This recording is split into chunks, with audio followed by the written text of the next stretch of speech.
Israel মুসলমানকে ভয় দেখায়, ফিলিস্তিনের জমিন ছেড়ে দাও।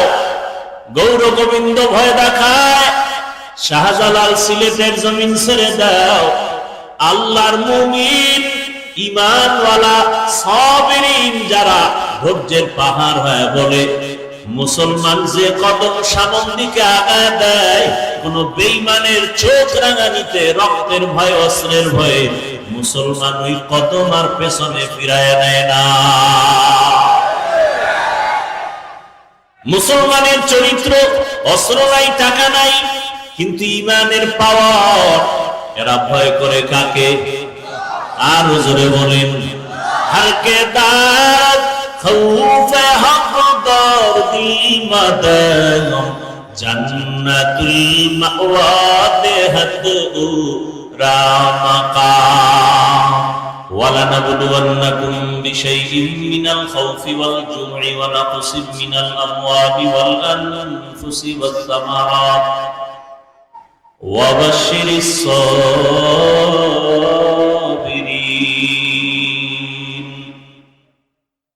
অবশ্যই আমি মুমিনকে পরীক্ষা করবই করব পাঁচটা জিনিসের মাধ্যমে: ভয়ের মাধ্যমে, ক্ষুধার মাধ্যমে, সম্পদের ঘাটতির মাধ্যমে, জীবনের ঘাটতির মাধ্যমে, ওয়াসসামারাত ফলের ঘাটতির মাধ্যমে। এই পরীক্ষায় যদি কামিয়াব হতে চাও, একটা পুঁজি প্রয়োজন। যেই পুঁজিটা না থাকলে সে কামিয়াব হতে পারবে না, পরীক্ষায় পাস করতে পারবে না, সফল হতে পারবে না। ওই পুঁজির নাম হলো ধৈর্য। ধৈর্য যদি না থাকে, তাহলে কোন মুমিন পরীক্ষায় কামিয়াব হওয়া কঠিন। নবীজি বলেন, মাইয়ুরিদিল্লাহু বিহি খাইরান ইউসিব বিহি। আল্লাহ যাকে বেশি আদর করেন, মোহাব্বত করেন, ভালোবাসবেন, আল্লাহ তাকে মুসিবতের দ্বারা ধৈর্যের পরীক্ষা নিবেন। কারণ দুনিয়াটা পরীক্ষার হল। পরীক্ষার হলে যারা ঢুকে, তারা মুসিবতের বোঝা মাথায় মনে করে ঢুকে। আল্লাহ তাআলা মুমিনকে দুনিয়ায় পাঠাইছেন আখিরাতের কামাই করার জন্য। আর দুনিয়া মাজরাতুল আখিরাহ, আখিরাতের ফসল কামাই করার জায়গার নাম দুনিয়া। দুনিয়া ছাড়া আখিরাতের ফসল কামাই করা যাবে না। বাকি সতর্ক থাকতে হবে, দুনিয়া যেন আমাকে গ্রাস করতে না পারে। قال رسول الله صلى الله عليه وآله وسلم الدنيا خلقت لكم وأنكم خلقتم للآخرة। আল্লাহ নবী বলেন, দুনিয়াটা মানুষ তোমার জন্য বানানো হলো, তোমাকে দুনিয়ার জন্য বানানো হয় নাই। তোমাকে বানানো হয়েছে একমাত্র আল্লাহর গোলামি করার জন্য। দুনিয়ার সব বান্দা তোমার গোলামির জন্য। আর আমরা কার জন্য? একমাত্র আল্লাহর ইবাদতের জন্য, গোলামির জন্য। অতএব দুনিয়ার আসমান, জমিন, গ্রহ নক্ষত্র সব মানুষের খেদমতে কাজ নিয়োজিত। আর মানুষ শুধু আল্লাহর ইবাদতে মনোনিবেশ হবে। আর ইবাদত তো মন গড়া করা যাবে না। ইবাদত শিখতে হবে। শিখতে হলে কোরআন লাগবে, হাদিস লাগবে। কোরআন হাদিস বুঝতে হলে উলামায়ে কেরামের সোহবত।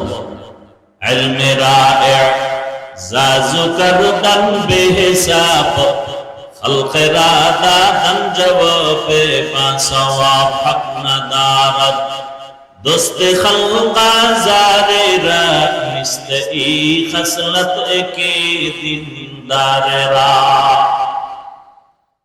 আল্লাহ তাআলা দুনিয়াতে মানুষ বানাবার একমাত্র কারণ তার ইবাদত করবে। দুনিয়াতে একটা পরীক্ষার হল। পরীক্ষা দিয়া তুমি নির্ণয় করবা তুমি কোন জায়গায় পৌঁছবা। জমিনে কেউ পরীক্ষা না দিয়া ভাগ্যের পরিবর্তন করতে পারে না। যে কোনো কাজে যাক, প্রতিযোগিতা না থাকলে ওই কাজের মধ্যে বরকত আসে না। আখিরাতের লাইনে, ইবাদতের ময়দানে গিয়া মানুষ তুমি পরীক্ষার ভেতরে ঢুকো। পরীক্ষা দিতে গিয়া তোমার সাহায্য চাইতে হবে একমাত্র আল্লাহর কাছ থেকে। আল্লাহ যদি দয়া না করেন, বান্দা পরীক্ষায় পাশ করাটা অসম্ভব। তবে পরীক্ষার কোয়ালিটি কেমন?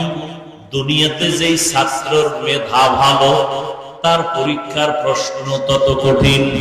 ঠিক দুনিয়াতে যেই মুমিনের ঈমান আর আমল যত সুন্দর, তার পরীক্ষাও তত বড় কঠিন।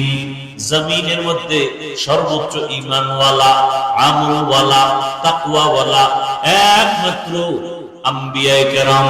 এজন্য তাদের পরীক্ষাও বড় কঠিন। এরপরে সাহাবায়ে কেরাম, তাদের পরীক্ষাও বড় কঠিন। এরপরে যারা আছেন তাবেঈন, তাদের পরীক্ষা আবার কঠিন। এইভাবে যার ঈমান যত দুর্বল, তার পরীক্ষাও বড় দুর্বল। ফিলিস্তিনের মধ্যে পরীক্ষা চলতেছে, ভারতের মধ্যে পরীক্ষা চলতেছে, কাশ্মীরের মধ্যে পরীক্ষা চলে, ঈমানের পরীক্ষা। এই পরীক্ষা 5টা জিনিসের মাধ্যমে আল্লাহ নিবেন। 1 নম্বরে ভয়, ভয়ের মাধ্যমে পরীক্ষা নিবেন। এই ভয়টা আবার 2 ভাবে ভাগ করা।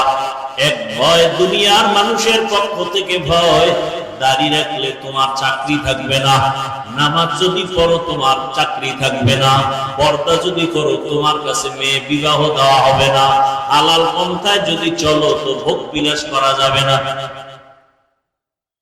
সেদিন এক আর্মির লোক চাকরি ছেড়ে দিয়ে এসে কাঁদতেছে, দোয়া চাইতেছে, হালাল ভাবে কোন রাস্তা যেন আল্লাহ খুলে দেন।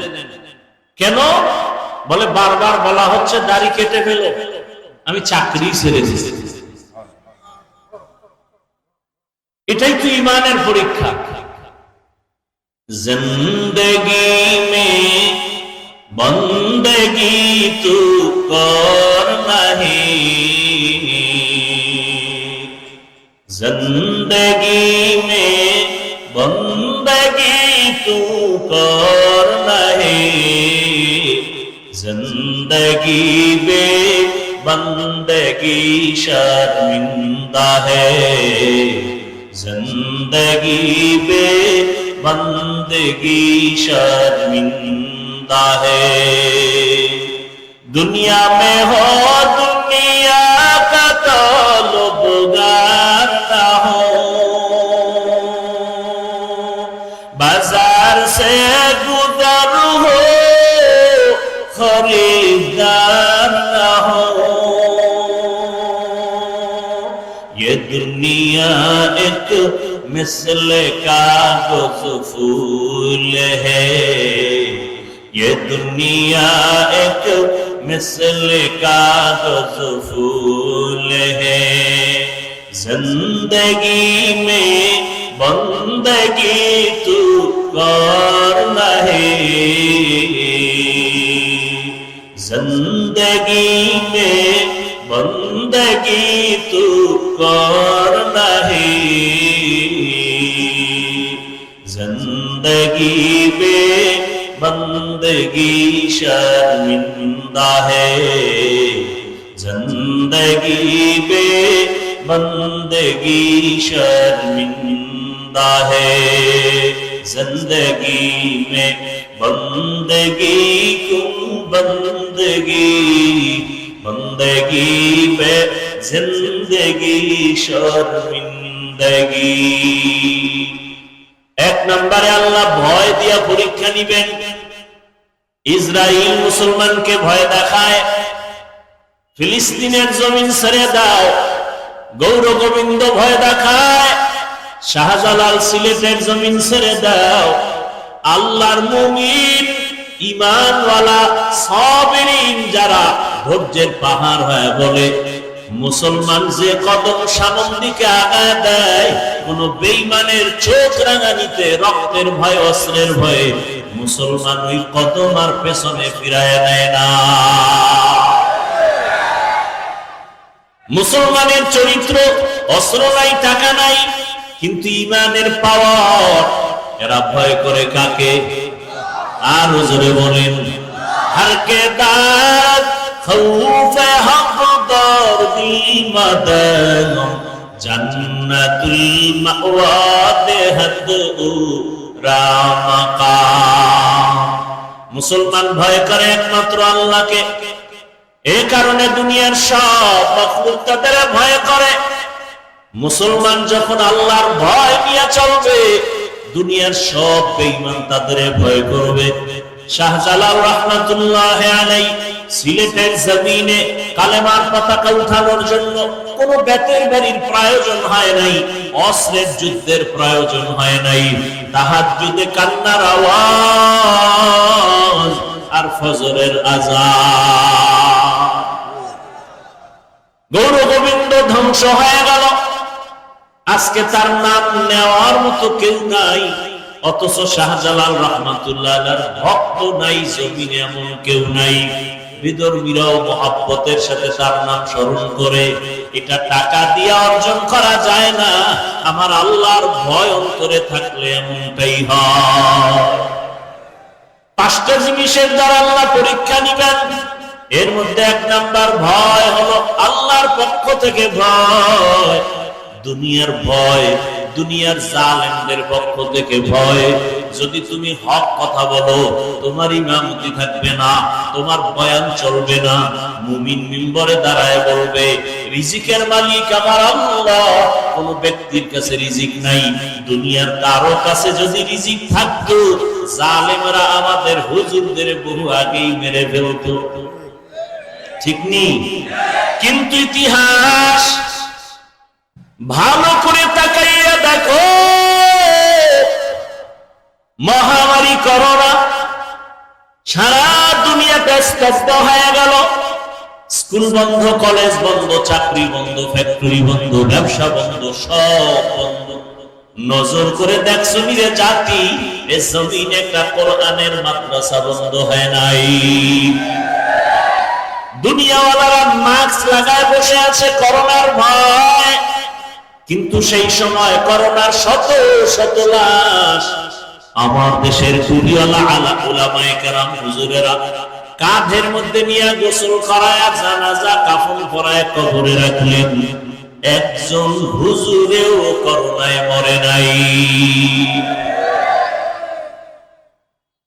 আল্লাহ, এই জন্য বললাম, বান্দা চাইলে কিছুই হয় না, আল্লাহ চাইলে সব হয়। এরে নবীর আশিক, আল্লাহর মোহাব্বত নিয়ে বান্দা যখন সামনের দিকে আগাবে, তখন দুনিয়ার সব একদিকে চলে যাবে। কোনো পাহারাদারের প্রয়োজন নাই, ফেরেশতারা পাহারা দিবে।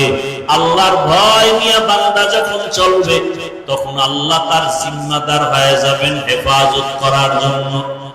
আল্লাহ তাকে পাহারার ব্যবস্থা করে দিবেন। এখন আমি যদি আপনাদের প্রশ্ন করি, আপনারা সিলেটের মুসলমান, মৌলভীবাজারের মুসলমান, আপনারা আল্লাহকে ভয় করেননি? যদি প্রশ্ন করি, সবাই কি বলবে? ভয় করি। অথচ এমন আল্লাহর বান্দা আছেন, ফজর পড়েন নাই, আজকে যোহর পড়েন নাই, আসর পড়েন নাই, মাগরিব এশা পড়বেন কিনা আল্লাহু আলাম। এরপর আপনি বলেন আল্লাহকে ভয় করি। আমি নামাজ ঠিক মতো পড়ার পরেও বলি আল্লাহকে ভয় করি। আপনারা দাড়ি না রেখে বলেন আল্লাহকে ভয় করি। আমি দাড়ি রেখে বলি আল্লাহকে ভয় করি। আপনি পর্দা না করে বলেন আল্লাহকে ভয় করি। আমি পর্দা রক্ষা করে বলি আল্লাহকে ভয় করি। এবার আসলে আপনার ভয় আর আমার ভয়ের ব্যবধানটা কত? বলে ব্যবধান হলো আপনার মধ্যে আল্লাহর ভয় আসলে মোটেই নাই। ভয় কি জিনিস আপনি বুঝেনই না। ভয়ের নাম তাকওয়া, ভয়ের নাম খৌফ, ভয়ের নাম খশিয়া। একটা সন্তান মা বাবাকে ভয় করে, প্রমাণ মা বাবার সামনে সন্তান অন্যায় করে না, মায়ের ভয়। একটা ছাত্র শিক্ষকের শাস্তির ভয় অন্যায় করে না, এটার নাম ভয়। ঠিক এই জমিনে কোন আল্লাহর আশিক যদি আসলেই তাকওয়া নিয়ে আমার আল্লাহকে ভয় করেন, গলায় ছুরি লাগবে, দাড়ির মধ্যে অস্ত্র লাগাবে না। আল্লাহর ভয় বা তাকওয়ার মানে হলো জীবন চলে যাবে, ইচ্ছা করে গুনাহ করা যাবে না। ওয়া আম্মা মান খাফা মাকামা রাব্বিহি ওয়া নাহান নাফসা আনিল হাওয়া ফাইন্নাল জান্নাতা হিয়াল মাওয়া। আল্লাহর আদালতে দাঁড়াইয়া হিসাব দেওয়ার ভয়, যারা দুনিয়াতে নিজেকে গুনাহ থেকে বাঁচায় রাখবেন, আল্লাহ ওয়াদা করেছেন আমি তাকে বিনা হিসাবে জান্নাত দিয়ে দিব। এই ভয়টা এমনি এমনি আসবে না, এই ভয় অন্তরে জমা করার জন্য রহমতের নবী বলেন এই ভয়টা থাকে অন্তরের ভেতরে। আত্তাকওয়া হাহুনা, আত্তাকওয়া হাহুনা, আত্তাকওয়া হাহুনা। এই অন্তরের ভয়টা জমা করতে হবে। মায়ের গর্ভ থেকেই তাকওয়া নিয়ে কেউ আসে না, এটা অর্জন করতে হয়। কোথা থেকে তাকওয়া বা আল্লাহর ভয় অর্জন করব? একমাত্র গোডাউন হলো লিকুল্লি শাইইন মাদিনুন ওয়া মাদিনুত তাকওয়া কুলুবুল আরিফিন। ভালো জিনিস রাখার গোডাউন আছে, একমাত্র তাকওয়ার গোডাউন হলো আল্লাহর মুহাব্বতের বান্দা যারা তাদের কলব থেকে তাকওয়া নাও। বলে কেমনে নিব? বলে তাদের সম্পর্ক জোড়াও, নেক নজর লাগাও। কারণ তাকওয়ার মুজাহাদা যারা করে আল্লাহ তাদের আলাদা পাওয়ার দান করেন। ইয়া আইয়ুহাল্লাযীনা আমানু ইন তাত্তাকুল্লাহ ইয়াজআল লাকুম ফুরকানা। যারা তাকওয়ার উপরে মুজাহাদা করবে মুমিন, আল্লাহ তাদের স্পেশাল পাওয়ার দান করেন। ওই পাওয়ারের নাম হলো ফুরকান। মা মা'নাল ফুরকান? হুয়া নূরুম মিন ইলাহি। আল্লাহর একটা নূরের আলো আল্লাহ পাক তাকওয়া ওয়ালাদের দান করেন। আর এই তাকওয়ার পাওয়ার দিয়ে, ফুরকান নামের পাওয়ার দিয়ে বান্দা মা ফুরিকা বিহি বাইনাল হাক্কি ওয়াল বাতিল, হক আর বাতিলটাকে নির্ণয় করে ওই ফুরকান নামের পাওয়ার ওয়ালারা হকের দিকে আগায় যায়। সবাই যদি লাইনচ্যুত হয়ে যায়, গোমরা হয়ে যায়, তাকওয়ার ফুরকান নামের পাওয়ার ওয়ালারা গোমরা হবে না। قال رسول الله صلى الله عليه وآله وسلم لن تجتمع أمتي على الضلالة أبدا। রহমতের নবী বলেন আমার উম্মতের মধ্যে একটা দল থাকবে কিয়ামত পর্যন্ত, এরা গোমরাহ হবে না। সংখ্যায় যদি কম হয় এরা লাইনচ্যুত হবে না। এদের মধ্যে পাওয়ার থাকবে ফুরকান নামের পাওয়ার। এই পাওয়ারটাকে হাদিসে ভিন্ন শব্দে উচ্চারণ করা হলো ক্বালা রাসূলুল্লাহ সাল্লাল্লাহু আলাইহি ওয়া আলিহি ওয়াসাল্লাম ইত্তাকু ফিরাসাতাল মুমিন ফাইন্নাহু ইয়ানজুরু বিনুরিল্লাহ। আল্লাহর প্রিয় বান্দাদের ফেরাসাতের পাওয়ারকে তোমরা ভয় করিও। যেই পাওয়ার দিয়ে তারা অনেক কিছু দেখবেন, তোমরা দেখবা না। বলে তারা চামড়ার চোখ দিয়ে দেখেন না, আল্লাহর দেওয়া নূরের আলো দিয়ে তারা দেখেন। আউলিয়া কারে উকবা ইখতিয়ার জাহেলানা কারে দুনিয়া ইখতিয়ার মাইলে মোমেন সোয়ে মোমেন মিশাওয়াত মাইলে কাফের সোয়ে কাফের মিশাওয়াত। আল্লাহ তাআলার ভয় অন্তরে জমা করার একমাত্র ঠিকানা আহলুল্লাহদের নেক নজর। আল্লাহ ওয়ালাদের নজর যত লাগবে তত বান্দার মধ্যে কলবে পাওয়ার বাড়বে। সূর্যের আলোটা যেই ফলের মধ্যে বেশি লাগবে ওই ফলটা বেশি কালার হবে। চাঁদের আলো যেই ফলের মধ্যে বেশি পড়বে ফলটা মিষ্টি বেশি হবে। আল্লাহ ওয়ালাদের নেক নজর, আল্লাহর প্রিয় গোলাম তাকওয়া ওয়ালাদের নেক নজর যার ভিতরে বেশি লাগবে, ওই বান্দার কলব থেকে গুনাহ দূর হইয়া এমন আলো বাড়তে থাকবে, ওই বান্দা মরণের আগে জান্নাতের চেহারা দেখে কবরে যাবে। আল্লাহর ভয় না থাকলে আমি হাফিজুর রহমান কেন, জমিনের বড় বড় আল্লাহওয়ালা বরুণার হযরত পীর সাহেব হুজুর দামাত বারাকাতুহু কেন, লন্ডন থেকে বড় দামি সাহেব যদি আনা হয়, শুধু তাই না মক্কা মদিনার ইমামও যদি আনা হয় তাতেও কাজ হবে না। শুধু তাই না, রহমতের নবীও যদি বয়ান করেন ওর কপাল খুলবে না, যদি আল্লাহর ভয় অন্তরে জমা না আসে। যেমন রহমতের নবী যার চেহারার দিকে একটা নজর দিলে জাহান্নামের আগুন হারাম, কেমন রহমতের নবী আমার, যার চেহারা মোবারকে এক নজর দিলে পেটের ক্ষুধা থাকে না। কেমন রহমতের নবী, জীবনে একটা মিথ্যা কথা বলেন নাই, কাউকে একটা গালিও দেন নাই, হাজারো গালি নবী শুনছেন, একটা গালির জবাবও দেন নাই। কেমন রহমতের নবী আমার, যাকে এক নজর দেখার জন্য জঙ্গলের প্রাণীরা কান্না করে, নবীকে এক নজর দেখার জন্য গর্তের পিপলিকা আরজি পেশ করে, গর্তের সাপ দেখার জন্য অপেক্ষা করে। কিন্তু ভাগ্যের নির্মম পরিহাস, এ দুনিয়ার সব থেকে বড় এক বেঈমান একদিন আর একবার না 13 বছর পর্যন্ত রহমতের নবীকে দেখলেন, বয়ান শুনলো, কালেমা পড়ল না। কে এই বেঈমান? আবু জাহাল। আর অন্যদিকে 27 বছরের একটা যুবক তরবারি নিয়ে দৌড়ায় নবীকে জবাই করবে। কয় বছর? 27 বছরের যুবক রহমতের নবীকে জবাই করার জন্য তরবারি নিয়ে দৌড়ায়। রহমতের নবীকে দেইখা তরবারি ফালাইয়া কালেমার মালা গলায় লাগাইয়া তরবারি নিয়ে দাঁড়ায় গেল। মুশরিক আর কাফেরের ডাক দিয়া কয়, হে বেঈমানের দল, মুহাম্মদের বিরুদ্ধে কথা বলার সাহস থাকলে মুহাম্মদের সামনে যাওয়ার প্রয়োজন নাই, আমি বান্দার সামনে এসে দাঁড়াও।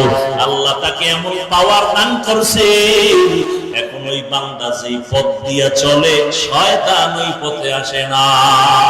হরকে দারদ খৌফে হক দর দিল মাদাম জান্নাতুল মাওয়া দেহত রামাকা। এই ভাগ্যবান কপালওয়ালার নাম জানেন? কেমন দামি হয়ে গেলেন। রহমতের নবী বলেন, আপনি আমি মুহাম্মদরে কেমন ভালোবাসেন? ওমর ফারুক রাদিয়াল্লাহু তাআলা আনহু বলেন, ইয়া রাসূলুল্লাহ, আমি আমার পরিবার থেকে আপনাকে বেশি মহব্বত করি। বলে, হবে না, কামিল ঈমান হয় নাই। কেমনে হবে? রহমতের নবী বললেন, জীবনের থেকেও আমি মুহাম্মদকে বেশি মহব্বত করতে হবে। জীবন বাঁচাইতে গেলে মুহাম্মদ থাকবে না, মুহাম্মদরে বাঁচাবার চেষ্টা করলে জীবন থাকবে না। এখানেই তোমার পরীক্ষা হবে। জীবনের বিনিময়ে নবীকে মায়া করো। রহমতের নবী কথাটা বলতে না বলতে ওমর ফারুক রাদিয়াল্লাহু আনহু আল্লাহর জাতের কসম করে বলেন, ও পয়গম্বর, আমি এখন থেকে আমার জীবনের থেকেও আপনাকে বেশি মহব্বত করি। রহমতের নবী বলেন, লাউ কানা বাদি নবিয়্যুন লাকানা ওমর, আল্লাহ যদি আমার পরে আরেকজন নবী বানাইতেন, কে হতো নবী? ওমর। জানা থাকলে বলেন, নবীজির পরে ওমর নবী। বলেন না কেন? নবী বলেন, যদি আল্লাহ নবী বানাইতেন তাহলে ওমর হইতো। যেহেতু ওমর নবী হয় নাই, গোলাম আহমদ কাদিয়ানী নবী দাবি করা মানিয়া নেওয়া যাবে না। একমাত্র খাতামুন নবিয়্যিন আমার নবী। মা কানা মুহাম্মাদুন আবা আহাদিন মিন রিজালিকুম ওয়ালাকিন রাসূলুল্লাহি ওয়া খাতামুন নবিয়্যিন। রহমতের নবী আমার শেষ নবী, এরপরে কোন নবী নাই। যদি হইতো ওমর হতো, যেহেতু ওমর নবী না, গোলাম আহমদ নবী না। যদি দাবি করে মিথ্যা দাবি, এটা কোন মুমিন কখনো মেনে নিতে পারে না। এরা নবীরা আসে, আল্লাহ মুমিনের ঈমানকে পরীক্ষা করবেন 5টা জিনিসের দ্বারা। এই পরীক্ষায় পাশ করার জন্য পুঁজি লাগবে একটা, ধৈর্য। কি ধৈর্য? ধৈর্য আবার 3 প্রকার। ইবাদতের বেলায় ধৈর্য, মুসিবতের বেলায় ধৈর্য, গুনাহের বেলায় ধৈর্য। ইবাদতের বেলায় ধৈর্য, ধৈর্য বড় দামি এক সম্পদ। আল্লাহ নিজেই বলেন, ধৈর্যের সম্পদটা যারা অর্জন করবে, আমি তাদের বড় বড় 2টা পুরস্কার দান করব। একটা পুরস্কার দুনিয়ায় দিব, আর একটা পুরস্কার দিব আখিরাতে। দুনিয়ার পুরস্কার কি? আমি আল্লাহ তার বন্ধু হয়ে যাব। ইয়া আইয়ুহাল্লাযীনা আমানুস্তাঈনু বিস-সাবরি ওয়াস-সালাহ ইন্নাল্লাহা মা'আস-সাবিরিন। আল্লাহ বলেন যারা তোমরা সাহায্য চাও মুসিবতে পড়ে ধৈর্যের দ্বারা নামাজের মাধ্যমে আমি ধৈর্য ধারণকারীর বন্ধু হয়ে আছি। আর একটা পুরস্কার ধৈর্য ধারণ করিয়ে যারা চলবা আখিরাতে দেওয়া হবে। ইন্নামা ইউওয়াফাস সাবিরুনা আজরাহুম ইন্নামা ইউওয়াফাস সাবিরুনা আজরাহুম বিগাইরি হিসাব। ধৈর্য ধারণকারীরা কিয়ামতের দিন আমি আল্লাহ তোমাদের বিনা হিসাবে জান্নাত দিয়ে দিব। আতিনা ফি দারে দুনিয়া না হাসান আতিনা ফি দারে উকবা না হাসান ইয়া গিয়াসাল মুস্তাগীসিন ইহদিনা লিফতিখারা বিল উলুমে ওয়াল মুদিনা। এরে আমার কলিজার যুবক বাবারা, বৃদ্ধ বাবাজি, পর্দার আরামের মা বোনেরা, আমি যে আপনাদের এতক্ষণ বয়ান শুনাইতেছি একবারও কিন্তু বলি নাই আমার মতো টুপি লাগাও, না হয় কপাল ভরে যাবে। আমি কওমি মাদ্রাসার সন্তান, আপনারাও কওমি মাদ্রাসায় যান, না হয় কপাল নষ্ট হবে। একবারও বলি নাই আমি তাবলীগের লাইনের সন্তান, আমি পীরের লাইনের সন্তান, ওই লাইনে না গেলে কপাল ভরে যাবে বলি নাই।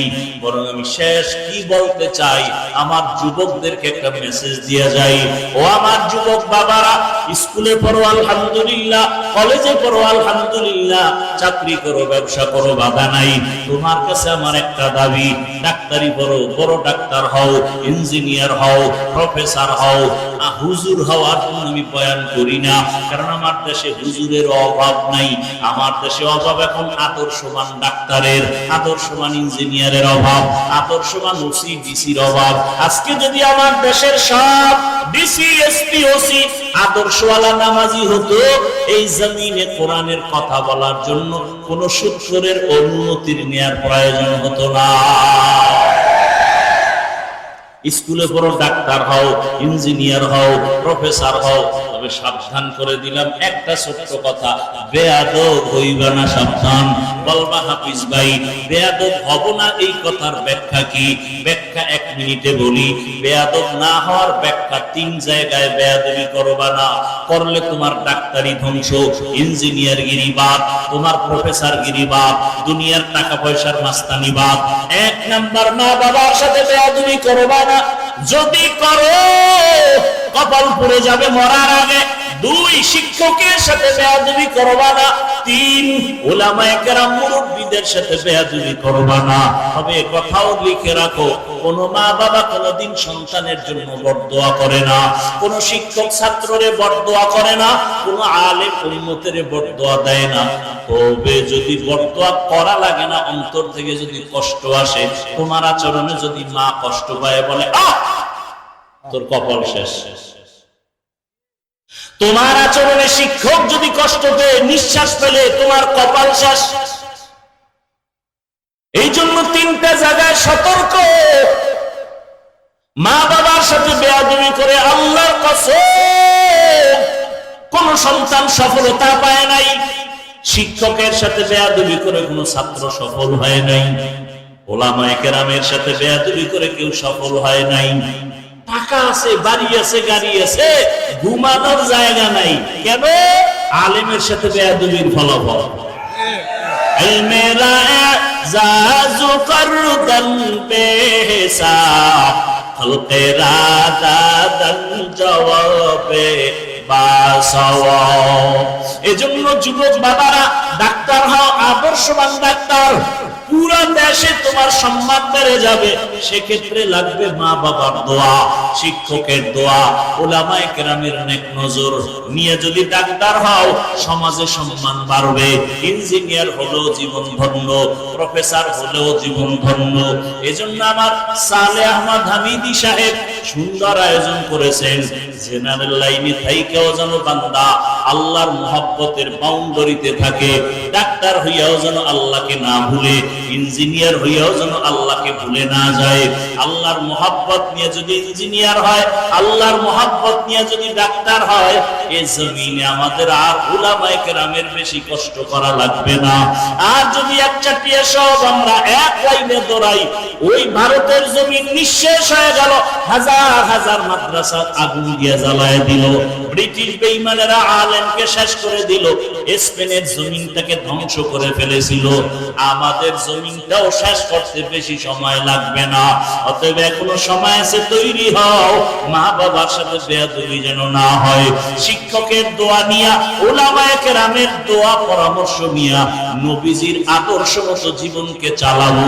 ব্যবসা করব নবীর আদর্শে, চাকরি করব নবীর আদর্শে, সংসার পরিচালনা করব নবীর আদর্শে। প্রত্যেকটা কাজের মধ্যে বরকত চলে আসবে। এখনো সময় আছে, আল্লাহর মহব্বত নিয়ে তওবা করে নেই। পিছনে যত অপরাধ করেছি আর কোনোদিন করব না। নামাজ ছাড়া যাবে না, নবীর তরিকার বাইরে চলা যাবে না, বেপরদায় চলা যাবে না, দাড়ি কাটা যাবে না। আল্লাহর মহব্বত নিয়ে নবীর আদর্শে চলো। যুবক বাবারা, 1 মিনিট আমাকে একটু জবাব দাও। তোমার মতো যুবক স্কুল কলেজে পড়ে নামাজি আসেনি? আর কোনো ওয়াজ লাগবে না, সব ওয়াজ বাদ। এতটুকুই খেয়াল করো, তোমার মতো যুবক যদি স্কুলে পড়ে নামাজ পড়ে, বলো তুমি পারো না কেন? আর ওয়াজের দরকার নাই। তোমার মতো যুবক জেনারেল লাইনে থাইকে যদি র‍্যাব, আর্মি, পুলিশ, বিডিআর 5 ওয়াক্ত নামাজি নাই, আর ওয়াজের প্রয়োজন নাই। তোমার বিবেক দিয়ে জবাব দাও, বাবা তুমি পারো না কেন? তোমার মতো যুবক রাস্তায় গাড়ি চালায়, ড্রাইভার নামাজ ছাড়ে না, বলো বাবা তুমি পারো না কেন? তোমার মতো যুবক নদীর মধ্যে মাছ ধরে, নামাজ পড়ে, তুমি পারো না কেন? তোমার মতো যুবক ব্যবসা করে, নামাজ পড়ে, তুমি পারো না কেন? তোমার মতো যুবক চাকরি করে, নামাজ পড়ে, তুমি পারো না কেন? তোমার মতো যুবক ডাক্তার, প্রফেসর, ইঞ্জিনিয়ার, নামাজি অভাব নাই, তুমি পারো না কেন? এখনো পাও হাত রেখে বলছি, তওবা করে নাও। দোয়া কবুলের সময় পবিত্র জায়গায় বসে দিল থেকে তওবা করো। মনে মনে আল্লাহকে বলো, ডাক্তার হই আর ইঞ্জিনিয়ার হই আর নামাজ ছাড়বো না, মা বাবারে কষ্ট দিব না। উলামায়ে কেরামের পরামর্শ নিয়া, আর শিক্ষকের দোয়া নিয়া, মুরব্বির দোয়া নিয়া নবীজির তরিকা মেনে চলবো। অন্তর যদি তওবার জন্য তৈরি হয়, দুটো হাত আমার আল্লাহকে দেখায় দাও। আয় আল্লাহ, হাতগুলো কবুল করে নেন, তওবা কবুল করে নেন। তওবার উপরে মজবুত হইয়া চলার মতো আমাদের তৌফিক দান করেন, আমিন।